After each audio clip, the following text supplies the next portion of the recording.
অত্যাৱশ্যকীয় সামগ্ৰীৰ মূল্য বৃদ্ধি জুৰুলা কৰি থকা সময়তে পুনৰ এপিডিচিএলে যি মূল্য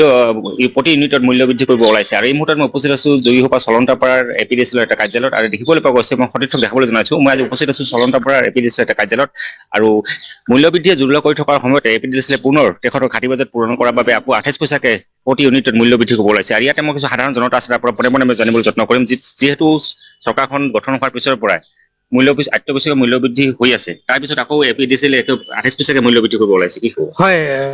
এই সমাগত 2026 চনৰ নিৰ্বাচনৰ পাৰ হোৱাৰ লগে লগে প্ৰত্যেক বস্তুতে আপোনাৰ মূল্য বৃদ্ধি হৈছে। পেট্ৰল ডিজেলৰ পৰা আদি কৰি ৰন্ধন গেছৰ পৰা আদি কৰি আকৌ পুনৰ আপোনাৰ এই বিদ্যুতৰ মাচুল 28 পইচা কৰি পাৰ ইউনিটত বৃদ্ধি কৰিছে। কাৰণ চৰকাৰে এই যি বিদ্যুতৰ মাচুল বৃদ্ধি কৰিছে তাৰ ফলত জনসাধাৰণৰ মাথমাৰ পৰিছে। কাৰণ চাওক, সমাগত যি নিৰ্বাচনৰ তামিলনাডু নিৰ্বাচনৰ পিছতে তামিলনাডু চৰকাৰে 200 ইউনিটকৈ বিদ্যুৎ ফ্ৰী দিছে। কাৰণ আমাৰ চৰকাৰলৈ মই আহ্বান জনাইছো, আমাৰ যি জনসাধাৰণ আছে জনসাধাৰণৰ 200 ইউনিটকৈ বিদ্যুৎ ফ্ৰী দিব লাগে আৰু জনসাধাৰণ অলপ সকাহ দিয়াৰ কাৰণে মই চৰকাৰলৈ অনুৰোধ জনাইছো। ধন্যবাদ জনাইছো। হয়, যিহেতু প্ৰতিবিধ মূল্য অত্যাৱশ্যক মূল্য বস্তুৰ মূল্য বৃদ্ধিৰ পিছতে আকৌ এপিডিচিএলে যি মূল্য বৃদ্ধি 28 পইচাকে প্ৰতি ইউনিটৰ মূল্য বৃদ্ধি কৰাৰ কাৰণে যি অনুমোদন জনাইছে মই কিছু নৱপ্ৰজন্মৰ যুৱক আছে জানিব বিচাৰিম প্ৰতিবিধ সামগ্ৰীৰ মূল্য বৃদ্ধিয়ে জুৰুলা কৰি থকা সময়তে আকৌ এপিডিচিএলে 28 পইচাকে প্ৰতি ইউনিটৰ মূল্য বৃদ্ধি কৰিব ওলাইছে কি ক'ব? হয়,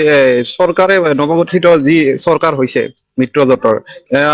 সমাগত বিধানসভা নিৰ্বাচনৰ আগতে তেওঁলোকে প্ৰতিশ্ৰুতি দিয়ে যে সাধাৰণ জনতাক তেওঁলোকে সা সুবিধা কৰি দিব আৰু হয় আমাৰ মিত্ৰজোঁটৰ চৰকাৰে বহুত আমাৰ অসমত সা সুবিধা কৰি দিছে। কিন্তু তথাপিও এপিডিচিএলে যি প্ৰতি ইউনিটত 28 পইচাকে